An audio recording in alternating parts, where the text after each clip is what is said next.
నేను మీ అందరినీ కోరేది ఈ కరీంనగర్లో నిలువెత్తున తెలంగాణ సోయి నింపుకున్నవాడు మన వినోద్ కుమార్. క్లీన్ క్యారెక్టర్ అన్న వ్యక్తి మన వినోద్ కుమార్. ఈయనకు బండి సంజయ్కి పోలిక లేదు, పొంతన లేదు, నక్కకు నాగలోకి అనుకున్న తేడా ఉంది.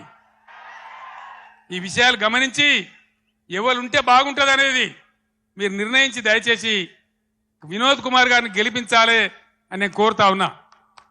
ఎవరన్నా ఈరోజు కాంగ్రెస్ వాడు కానీ బీజేపీ వాడు కానీ గుండెల నిండా జై తెలంగాణ అంటాడా?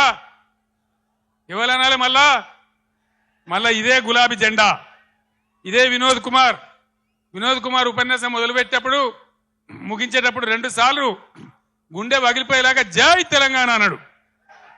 నేను కూడా మీ అందరినీ కోరుతున్నా, ఆనాడు 17 నాడు 2001 మే 17 ఎట్లయితే సింహగర్జన చేసినామో అదేవిధంగా ఇలా మత సామరస్యంతో కులం మతం జాతి లేకుండా అందరం కలిసి ముందుకు పోవాలి, అందరం గొప్పగా బతకాలి. ఇవాళనే రంజాన్ ప్రారంభమైంది. తెలంగాణ వ్యాప్తంగా ఉన్న ముస్లిం సోదరులందరికీ ఈ కరీంనగర్ వేదిక నుంచి నేను రంజాన్ శుభాకాంక్షలు తెలియజేస్తా ఉన్నా, రంజాన్ ముబారక్ కూడా తెలియజేస్తా ఉన్నా.